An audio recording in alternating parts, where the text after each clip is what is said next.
Man, it's cold out there. It's -5. Sun's up, but it's freaking freezing.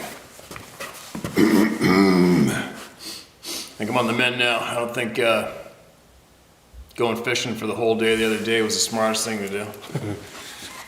But I get frustrated being sick. I can't stand it. I'll try to do what I can anyway, regardless, but it might have made it a little worse. Yesterday was a little touch and go, the day before. But anyway, I'm back. Gotta get some voices heard. And got a lot of emails. Got a lot of emails, especially since I made the comments about the graduating RCMP. And a lot of more sensitive sided people got a little offended because they thought I was painting every single law enforcement or military guy with the same, or woman with the same brush, which obviously I wasn't. I was definitely going after the people that were paid to go beat and suppress the innocent people in Eastern Canada, protest for the freedom. So anyways, I'm not going to go on about that topic right now. I'm going to do that on the Rumble channel. There's far too much to be shared on that topic, and we'll leave it at that. My country right now is consistently sliding into a communist state, is what it is. Can't call it anything else, but so I'm going to be doing a Rumble channel video for that shortly. Cooch, appreciate you, man. Appreciate your input and your email, and I'm going to add your email into that video too, all right? We'll keep all those topics over there, and we'll carry on with that. So, but right now, let's get some voices heard on the topic that most of the people come here for now. And there's so many emails, you guys. I'm going to start from the top of the list for the last couple of days. Why not? There's some brand new ones here. Go back and forth. It's easy right now for you to find the top. It's still a little foggy between the ears from being sick, but I'm fine. Now listen to this. Mark this as read. A couple interesting stories for you to tell if you'd like. Hello Steve, my name is Zach Sparks, and I have a couple experiences to share with you, and I'm okay with you saying our names in the stories. I discovered your YouTube channel because my parents Tim and Deanna Sparks have seen all your videos and watch your new ones that come out daily. I grew up in a small town named Omak of Okanagan County in eastern Washington, where my parents still reside. It's about an hour away from the Canadian border along Highway 97. I have two stories for you to hear. One is more of just interesting, and the other scared the hell out of me. Okay, man, Omak. I'm familiar with Omak. There is a big powwow there every year, isn't there? Or once used to be or something. Some friends used to go to that. Omak, I remember that. The interesting one takes place at Duck Lake in the Sinlahikan Valley, about an hour northwest of Omak. My dad and Uncle Carl loved camping and took us often when I was young. This specific. Alright, this camera keeps shutting off by itself. I don't know why. I think it's probably because it's freezing cold. I read somewhere along that the camera will do that, and I think there's some other SD card confusion going on with it. Whatever, I'll sort it out later. But I'm going to switch up cameras right now to carry on. Now working? Alright, let's try this camera. The only unfortunate part about this camera is this is the brand new one I bought for $1,400 or $1,600 just a couple months ago, and I had it in the house for about 1 hour on the tripod, and that little goat came into the house and went by the tripod, knocked it over, and broke it. The battery blew off of it, so I got the battery taped on it, and but the unfortunate part about this camera, it'll continue recording, but inside the memory it records X amount on the SD card, then it stops and creates another video file. So when those files are joined on the edit program and going smoothly, when it comes to that cut that the camera did, that's where the audio knocks out for about 3 seconds. And that's what's happening when you guys hear my voice disappear for a couple seconds. It's this damn camera. Can't win. But anyway, so there you go, you guys. Let's get back into this one, all right? This specific trip was roughing it, camping trip during the middle of winter on the furthest area at the back of the lake. We built a big fire, would set up cots all around, no trailers, no tents, hand warmers, the fire, and our personal gear with sleeping bags and as few things as we could. We were no survivor men, but it was fun to try and rough it up. We put down a large tarp next to the fire and put our cots and gear on it. Then tied one side of the tarp up to make a type of lean-to. It was late in the night. We were sitting in our sleeping bags. There were huge snowflakes falling and snow falling off the trees all around us in large amounts. It was fun to listen to and watch as large quantities would fall from the top of the trees, taking out snow all over branches below and plopping onto the ground. Suddenly, the snow in the tree behind our tarp/lean-to fell from the left to right abruptly and must have been in large quantities, with some of it brushing across the back of the tarp. We thought that it was very weird and brushed it off and not think much about it after that. Let me explain that the snow had never done this. This sounded like a stampede, ran from left to right behind us, and that an animal brushed the tarp as it ran by. The more we thought about it, the less it made sense. Of course, we were not worried and never walked behind the tarp to see if there were tracks of any sorts, but I wish I would have. I've done a lot of camping in the snow just like that, with the same conditions, and never had snow fall in order from left to right perfectly to produce the sound of something big running by. This could have just been the way the snow fell. Maybe the wind blew the branches in the right way to make snow fall for 20 feet or so in a line, going from one side to another, with a bit of brushing the tarp behind us. Or maybe it was something else messing with us, who knows? We've always camped in that spot and never had anything like that happen ever again. We still talk about it every once in a while, and when I come to Omak to visit them. Now on to the story I'll never forget. I was 19 years old with my girlfriend at the time up at Omak Lake on the Colville Reservation, about 15 minutes out of Omak, at Mission Side, which is a native-only section of the lake. My girlfriend at the time was native, so we decided to hike up to the cove between the Mission Side and the Beer Can Beach, which is the lake access for all people. We took up walking and turned to head straight at the mountain around 10 a.m. We climbed really far up and noticed that we were higher up than I'd ever been. I could see that there was a rock slide at some point before on the side of the mountain that left many good-sized rocks all over the hill. We climbed into the thick of all the large rocks. Some of them were extremely large and close together. They were roughly 10 feet tall, and we were walking through them on top of the bed of rocks. Suddenly, she looked down and calmly called my name. I walked a few feet forward to where she was and looked down. There's a hole through this bed of rocks about 2 feet in diameter. I could see the floor, what I now realized was a cave. We were standing on top of a cave. The entrance was below us, about 20 feet to my left.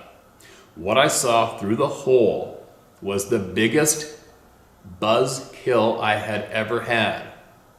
A perfect day turned into a frightful one. What I could see down in this area of the cave was a pig. The pig's head was ripped off with the tongue hanging out of the side of the mouth, sitting right side up next to the body. The body was ripped open and the guts were hanging out everywhere. What frightened me the most is that it was fresh blood. This thing was not decomposing. It may have been alive not too long before I saw it. I'm not one to fright super easy, but all of a sudden I had the biggest fear I've ever had flow through every limb on my body. I was not just scared, I could literally feel the fear. It was really hard to explain, but I could feel my body begin to shake a little bit. I turned around and told her what I knew. Told her that I knew the car was roughly this way and that we needed to make a beeline for it quickly. I told her not to run, but to walk quickly and to watch her footing. She walked in front of me and I kept my head on a swivel the whole time we were walking. We luckily did make it exactly to our car after walking a few hundred yards and having to slide down a big mossy hillside. We got in the car and got the hell out of there. Still to this day, I've never seen a wild boar anywhere in eastern Washington, nor have I ever heard of any animal that rips the head off its prey. Anyone can believe me or not, but my story is the truth. I've spent much time in the woods, and I've never had a freaky encounter like that ever again. Sadly enough, I always have my pistol with me, but for some reason I decided not to take it that day. I thank God for that lesson too. Always carry while in the woods. I'm glad I did not have to learn the lesson in a harsh way. Several years later, my parents started listening to your channel and heard the stories of people having fear run through their bodies like they have never had before. My parents wondered if something put that fear in me that day to get the hell out of the area, or was it just because something that random and gruesome does not pop up in my daily life and led me to be extremely afraid? It sure felt like something put the fear in me that day. I believe in Sasquatch for many years now, and I'm happy to be able to share my stories with you. Thank you for listening, Zach. Appreciate it, Zach. So the Olmec, so that's going to be south of BC, right? Not too far from BC. Now, I haven't heard of any wild boar sightings in BC. I do know that there are some high fence wild boar hunts that go on in Saskatchewan. I heard a rumor that there's some in Alberta, but I've also heard there is, for a fact, there is some wild hogs have gotten loose in Saskatchewan. I believe there's some running around Alberta. And I heard a couple slight rumors of some wild hogs running around near Hope, which sounds odd to me. Rainforest, right? Not much. Well, I mean, those things can survive in anything. But after I've spent a lot of time in the southern U.S., Texas, where we've been shooting those hogs every single night of the week, and they just don't stop coming. It's a plague. And I try to tell people up here in Canada, if you ever see one of those wild hogs, you better dust it, because they're invasive and they are a living little plague. It's like 6 months old. A female's sexually mature, and they have 2 litters a year. 2 litters a year each. And to stay on top of the existing population, you have to kill off 75% of them a year. So it's virtually impossible. But anyway, getting back to your story, I just thought I'd relay that to you from what I know about where you can find wild hogs in BC, which isn't too far from where you were, which is basically nowhere. So that'd be interesting. I don't think you left a description of the hog. It's called a pig. Was it a wild boar hog? Did it have fur on it, or was it domestic? Either way, it doesn't really matter, does it? But one thing what would be interesting would be if possibly a handful of you went back there and maybe videotaped that cave. Go up and have a look at it. That'd be really interesting. And as most people know, especially people who are familiar with how predators act, not much hauls a whole hog into a cave here in North America to devour it, and not much beheads there. I don't think there isn't any prey animals that I know of that intentionally behead an animal before they start to eat it. Actually, none do intentionally. It's not a normal act. So I think I've relayed what predators do to you guys before. What predators do with their game, their kills. And a grizzly will kill their animal, bury it. They don't cut the head off. They bury the animal under a mound of dirt, and they'll lay on top of it. If it's too far in the open, then they'll go off and they'll sleep in the thick bush right near it. And the reason they bury it is to hide it from the birds, because the birds will clean up a moose in like less than 2 weeks. Cougars, same thing. Cougars usually rip open the entire chest cavity, go for the heart, the liver, and lick the blood out first. And they do not cut the head off the animal initially. Wolves, they completely shred the carcass into a million different pieces, and they eat absolutely everything. The whole skeleton, the feet, everything. I think they do not eat the teeth, but at times, because of the way they feed on the carcass, the head will eventually get separated from that carcass as they shred the whole thing. Never would any wolf intentionally just work at ripping the head off of its kill and then pull the guts out. It's not going to happen. So there you go. Thought I'd give you guys an update on what I know about how natural predators treat their kills here in North America. Black bears, same thing. Black bears will, they don't dig up the dirt like a grizzly bear does, but I have watched a black bear on a kill that I made, I think 2 days previous. What was left there, he actually tore pine boughs off of the trees, small Christmas trees, and put them on top of it. And he was right there with it. So black bear will somewhat try to cover it a little bit, but they don't pinch the head off. But anyway, that would be alarming to find that. I can somewhat relate in a little bit. One time I had a hunter behind me. We were off of our horses walking down a game trail in the remote northeastern Rocky Mountains of British Columbia. And it was evening, and the cool air was sinking, so that means, take note of that, the cool air was already dropping down, there was no wind. but that meant that the wind was at my back, dropping down the valley ahead of me. And it was just after rainfall, maybe half an hour light left, and there was massive grizzly prints, fresh in that muddy trail, facing me. He was coming up the trail. You could see where he put double prints. This is where I sniff them, and they stepped off the trail to let us by, which they always do. As far as I'm concerned, the main game trail, I call it up north or wherever, the public highway, right? And I called my hunter up. He's from Mexico. I called him up, said, come here, check out these monster grizzly bear tracks. He's like, wow, is it a big one? And I go, it's a freaking huge bear, yeah. And we were in thick spruce. Thick spruce with lots of muskeg around, somewhat side hill and going downhill. And then I'm walking along I walked on top of his prints for another, I don't know, 40 yards. And I told my hunter, I said, he's right here listening. He's listening to us speak right now. He's in these trees right beside us right now listening to us speak. No big deal. I'm not too worried about it. It happens all the time. But then I walked about 40 meters down, and here's this cow moo. I look around, I'm like, oh, something just happened here. And all the fluffy moss that's typically underneath that northern spruce patch, that almost muskeggy moss, you can just tell something just happened here. And I'm walking along thinking to myself, man, something just went down here. I looked over on the low hillside of the horse trail right there, 8 feet from me, is a cow moose on her back with steam coming out of her nostrils and blood coming out of her mouth. And that big, huge grizzly bear had just ambushed and dummied that moose right there on the trail. Thank God it was an older boar, because he's mature and he knows. He knows that we weren't stalking into it. He knows we weren't sneaking up on him. He knows it was just by chance we're coming down the public highway, and he just made a kill on it, and he stepped off to the side and he let us go by, which is amazing, because a lot of big grizzlies will kill you instantly when you walk up on them on their kill. But he hadn't really even laid into it yet. It wasn't buried, nothing. But I'm telling the story to relate to you, Zach, because this is one of the only times I had something somewhat similar happen. And everything went inside of slow motion. I was looking at my hunter, get on your horse, because your safest place is on your horse when you bump into a grizzly bear, okay? And I'm going, get on your horse, get on your horse, get on your horse.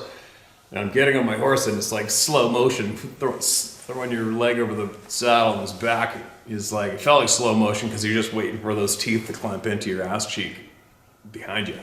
Because that grizzly just killed that moose. It's thick timber, and he's right there with you. And thankfully, he let me go by. But anyways, get back to the terror feeling. Just so you know, I did not feel dread and terror when that happened. There's no feeling of trespassing or get out of here or you're going to die. There's none of those classic feelings that people are reporting when it comes to these other experiences, right? The only feeling I had was a bit of panic, adrenaline blast for sure, because everything slowed down. And I just needed to get on top of that horse as fast as I could. And then we rode we kicked her in a high gear and ran the horses down that horse trail and got out of Dodge. And that grizzly bear let us do it. But I'm saying why I'm sharing that is because there was no terror, doom, dread, most terror and frightening feeling I've ever had in my life. None of that applied. And if all of you are familiar with grizzly bears and kills and being in the middle of nowhere, that's probably about the worst thing that you can have happen in North America. One of them, for me, probably in the top 10, is bumping into a mountain grizzly bear kill in the middle of nowhere in thick bush. That's about as worse scenario as I could ever come up with for anyone venturing in the woods in North America. And I'm sharing that to let you know I've done it, and it doesn't bring terror and absolute soul-wrenching fright. Okay? So what you shared, Zach, tends for me to think that you definitely had somewhat almost encounter with something that most of us aren't familiar with. But it would be cool if you could somehow get a handful of people, arm yourself to the nuts, whatever it takes to feel secure. Go back to that cave, videotape it, man. Show us how big it was. See what else might be around there, just for the hell of it. Or not. I'd go there with you if I was close enough. Obviously, it wouldn't feel too good to go do it alone, but keep us posted, all right? Thanks for sending that in. Here's another one. Never saw it, but it drove us out of the woods at night. Hello, Steve, long-time listener, first-time emailer. Prefer to leave my name out of it. You got it. My story isn't as involved as some of the others I've heard on your channel, but I'm betting there are countless more like mine who might need to hear this so they know they're not crazy. I've been going to Boundary Waters Canoe Area Wilderness in northern Minnesota since the early 2000s, and I haven't missed a year. The fishing and the relaxation in nature is a welcome annual ritual. October 2019 was the first fall trip I had taken with a friend of mine. We'd both been in the woods before on our own trips. The first one with the both of us, and the first one I'd taken in the month of October. I picked a familiar lake. We were on the water by 1 and to our island campsite by 5 p.m. We set our tent up, hung our food to avoid bears, and set off on the island to gather firewood. The first sign of something being off were the loons circling the island. We saw them do this for 20 minutes or so and just kept collecting firewood. We worked for almost an hour in silence, something that might bug me at home, but was just fine in the woods. The silence was fine until my friend told me we needed to leave. I thought he was joking at first. I've been trying to take this trip for years. He's the kind of guy who might try to get a rise out of me. That was not the case. My friend told me his heart had been pounding for an hour and he had been feeling this impending dread since we got to the island. He had been quiet for the hour to see if it would go away on its own, and when it hadn't, he felt he had to tell me. I went back and forth, not wanting to convince him, but not understanding why we needed to leave. He could not nail it down, but something in his gut had told him we could not stay there. After 2 hours of talking, it getting dark and my friend becoming more and more frantic about leaving, I said, okay. We packed our stuff and got into the canoe at dark. My wife had stopped me as I left to give me my high-powered flashlight, and I'm here today because I had it. Fog had descended and we could not see with our headlamps, but the light I brought helped us navigate the lake and get back to the car. We loaded up, drove to a campground 40 miles away, and my friend went to bed without a word. He still won't say what happened or what he thinks it was. But after listening to your channel and Sasquatch Chronicles, I now look at this and several other experiences and see where these entities have interacted from afar. I've had multiple experiences in the woods of feeling watched. Some where my group of six all decided to pass one campsite to later discuss how there was something watching us and we dared not talk about it while we were still at the site. Keep doing what you're doing. The truth may be dark and seem frightening, but the real world always seems that way in comparison to an illusion. Embrace the truth, and you'll find the light. Godspeed. Amen. Thanks.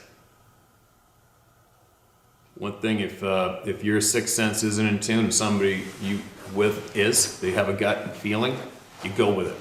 That's very, very key. Is very important in our world today. You go with it. All right. If I can stress to anybody, especially children, if you're in a company of a child or a canine, child or a canine is absolutely alarmed beside themselves and you're in the woods, you leave. You listen to them. You don't argue with them. If I could offer up any kind of advice. Recent encounters have opened my eyes even more. As the title of this new email in. Hope that you're able to get around to my email since you're flooded with important emails. Every single one's important. I'm a subscriber and I've been watching on YouTube for a few months now. Feel free to share any and all information sent, especially the attached picture. I have no reason to lie, and I'm not afraid of anyone in heaven, hell, or on the earth. I've made peace with God as far as everyone else. They can whip me and they can't eat me. My name is Clinton. Gross. I don't give a shit about what anyone thinks. Right on, brother. I won't share a location other than northeastern Mississippi because I don't want to attract any crazy investigators. Northeastern. I'm familiar with northwestern Mississippi. DeSoto County. I'm originally from southeast Missouri, where I've seen and heard strange things in the past, but not like I've experienced here in Mississippi.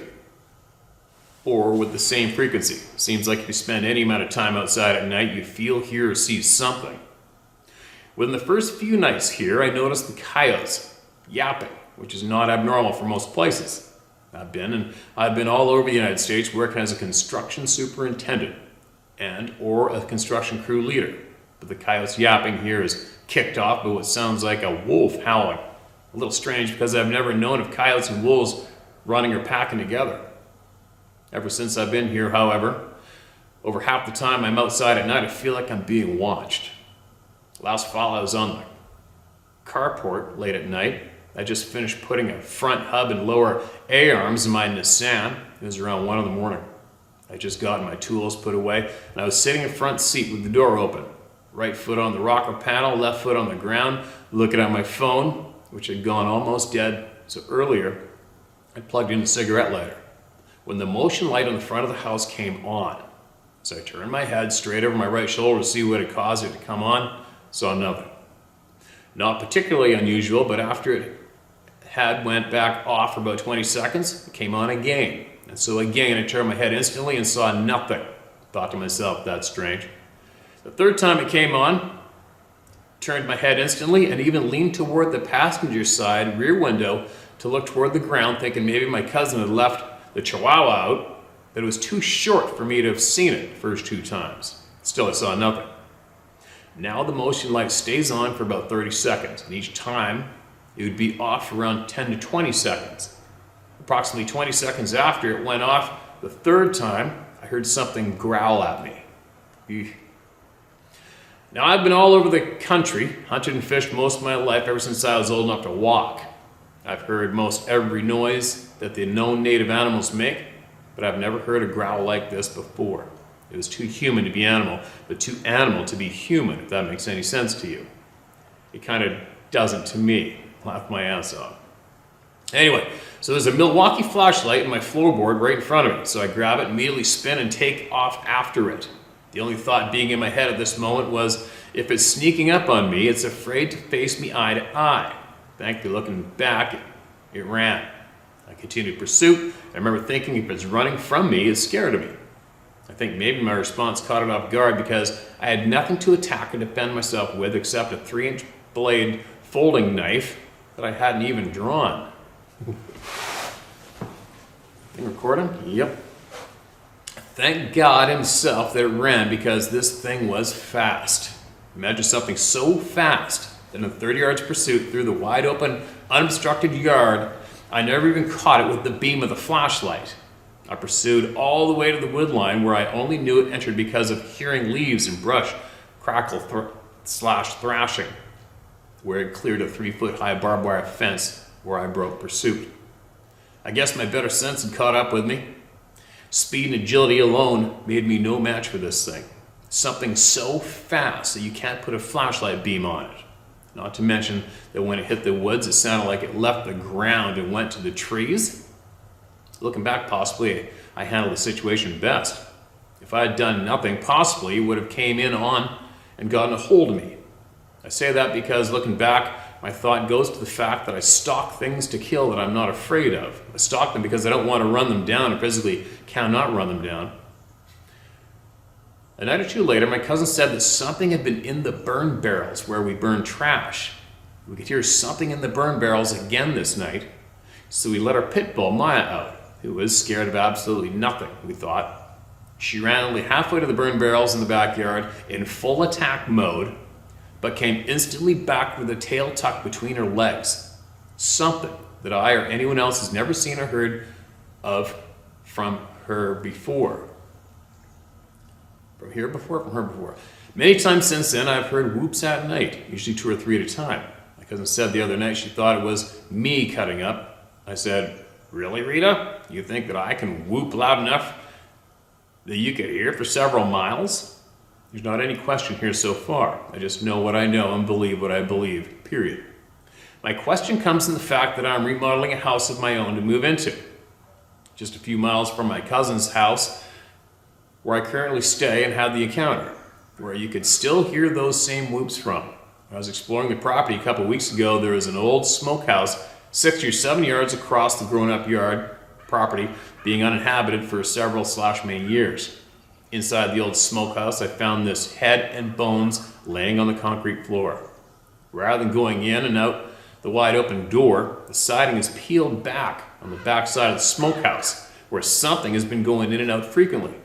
At first I thought it was a pit bull head, but I guess I looked at it a minute too long, henceforth the picture. Ever seen anything like this? I myself have not.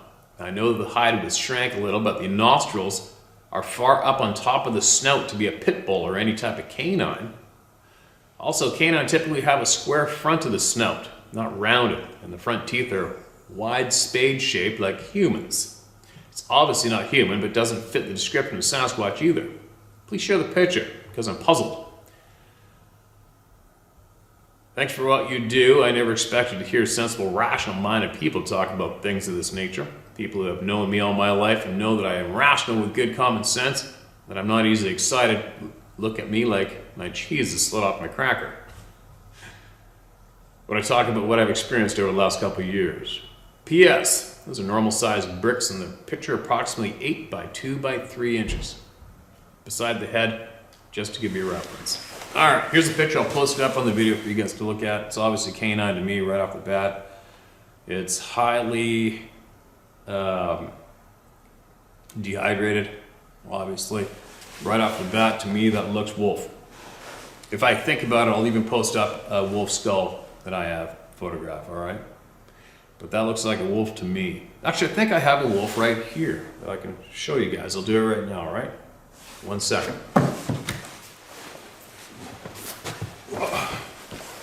Alright. I'll just hopefully you can take a look at this.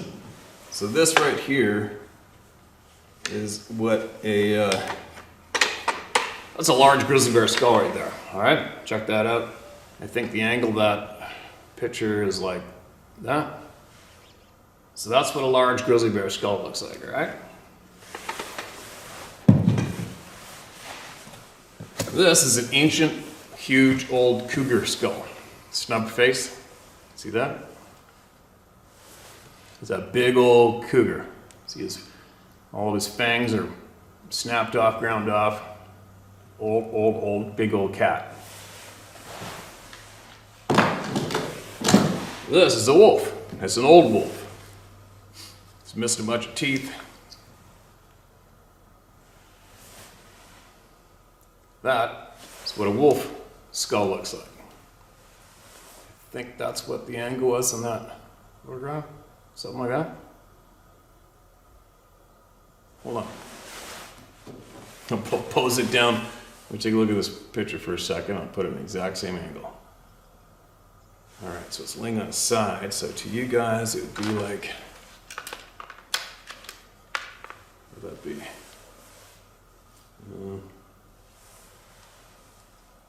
On its side? Alright, hold on. It would be like that. Alright, I'm just trying to somewhat get the right angle for that to compare it to for the photograph, right? A little closer here, I can see it.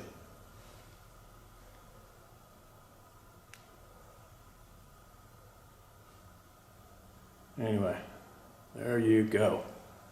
Oh, maybe that's even better like that. Like that? How's that? Oh, there we go. Now I'm getting it.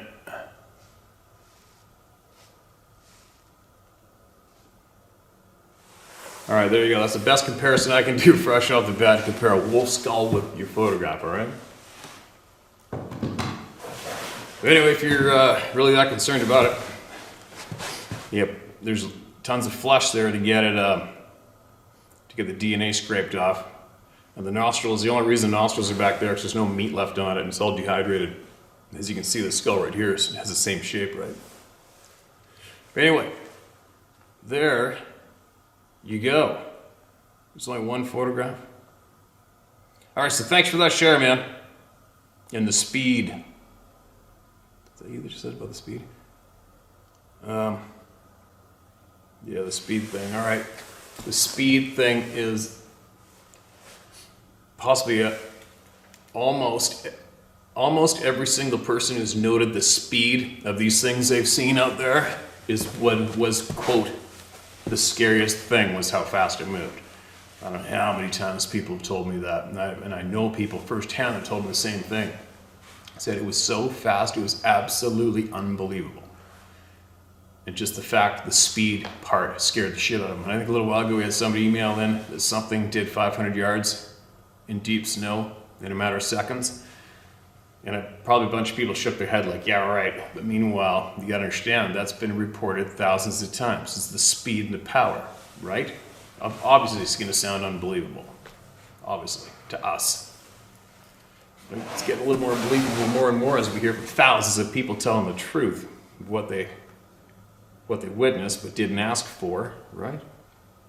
So there you go, another one. Hopefully that helps somebody with their puzzle piece. Okay, I'm going to mark this as red. Here we go. It's another recent email in, all right? My name is Barbie Mayes. Yes, you can use it. Sorry if this is long. Someone said to me that when I got my screen printing equipment out of storage, I should print some Sasquatch sweatshirts for her. And I laughed and said, sure, I like Sasquatch. I had not thought about the possibility of such creatures since the funny hoaxer stories a friend told me years ago. A few mornings later, I woke up with the thought, I need to know about this. That process led me to your channel almost a year ago. At first, I was simply pleased to have answers for previously unexplained experiences. To tell them all would take too long, but they include boundaries, mind speak, pressure, a tall man dressed all in black, heavy bipedal footsteps, an abandoned camp with sleeping bags molding in the tent, and a force field of fear. My first experience with that level of fear was when I was 4 years old and had an ongoing, unquestionably demonic experience, which is a story of its own. Through it, the wisdom of my mother, I met and fell in love with Jesus. Calling on him made the terror end. Right on. I understand some people get angry, thinking God is as real as most people think Sabe to be. I get it, because until you know, you can't believe it could be true, and it can be a disturbing thought. Another club of no return. Raised in the mountains of western Washington State, with our closest neighbors a mile away through thick woods, I had an idyllic childhood. I spent it playing in the woods alone or with my sister from the age of 2.5. Mom didn't think anything of letting us romp around unattended. You read a couple of encounters from our area, and my mom and sister and I rehashed some odd experiences for which we had no answers. We concluded Sabe probably lived right next door. I found their house quite near our own, or maybe it was more like a hunting blind for watching us. It was a circle, perhaps a dozen feet across, of live vine maple, neatly woven together to make an upside-down basket-like dome, 9 or 10 feet tall. Inside was a smooth, hard-packed dirt with nothing growing. I discovered I could climb up the outside and bounce on top of it like a trampoline. The leaves were so soft that after bouncing around for a while, sometimes I would take a nap up there. I called it my airbed. My sister came with me a few times, but then told me emphatically, I don't like it here. I'm never coming back. She was always more sensitive than I. I continued to play there, sometimes feeling watched. A couple of times I came down and needed to pee, but was uncomfortable because I felt something watching. So I went inside the dome for privacy. After the second time, I was never allowed to go back. I can't say I really blame them. I wouldn't want them peeing in my house either. I couldn't tell you who said I couldn't come back, but somehow I knew it was off limits after that. Wow, that's pretty bizarre. I found a deep, dark portion of the forest that felt creepy, so I was about to leave it when a ray of sunshine pierced the canopy and illuminated a pond beside which sat a toad the size of a small dinner plate. Of course, I had to catch it and play with it. I always felt watched, but decided it was the price I had to pay to see the toad. Every day possible, I would press into the creepiness and go see my toad. I guess I don't blame them for watching. I would watch a tiny child making friends with a huge toad too. I couldn't go for a few days, and when I went back, she apparently missed me as well because she entered the water and swam over to meet me. She got all blinky-eyed when I massaged her tummy. Sadly, that was the last time I ever saw her. My mom decided summer camp would be good for small children. She got a job there so we could spend a couple months every year as staff brats. I wouldn't trade my childhood for anything, but life still had its pain. When we returned home, I was horrified to see a large chunk of land had been logged, including the home of my toad. I was 4 years old and went out into the logged over area, bawling my eyes out over the loss of my playground, and especially my toad friend.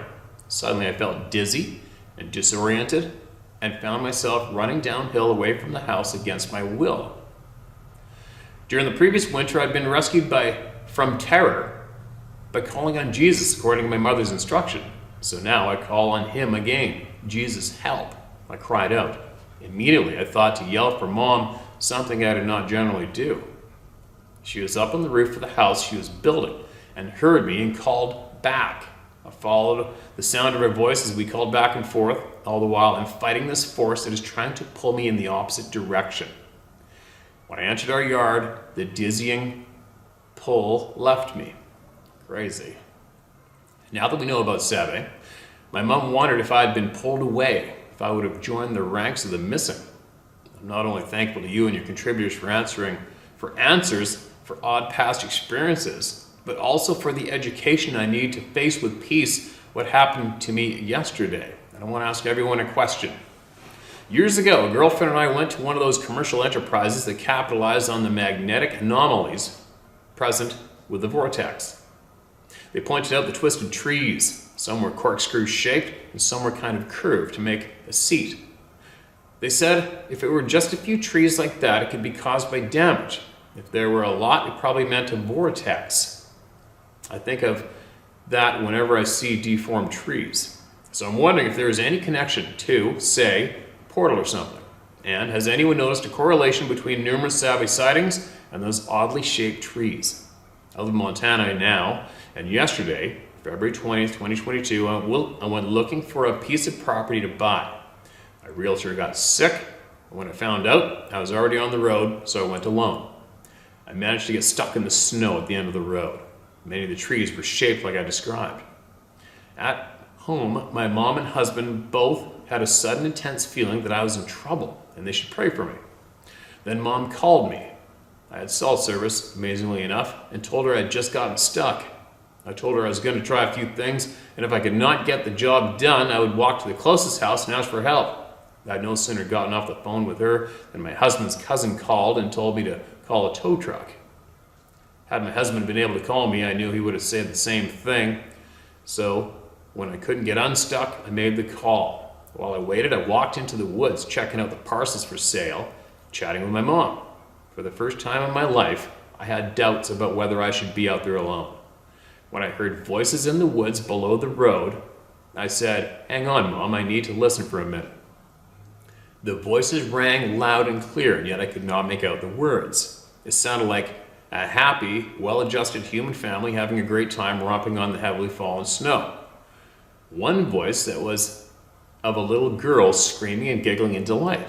If I had not already called a tow truck, I might have gone to ask them for help. I told Mom, "Never mind, it's just a family out playing." My first concern came when I started hearing deep guttural growls that sounded for all the world like a good-natured dad being teased by his kids, but it was not a human sound. Then, there were what could only be called tree knocks. So I remember the stories I heard in your channel and walked quietly back to the pickup and got in. The windows were fogged up, so I lowered the window just enough to watch for the tow truck. Mom was telling me a story, so I didn't interrupt, but while she was talking, 4 creatures come out of the woods to the side of the road. They were covered in long, super thick, dark brown hair that looked to be 8 inches long.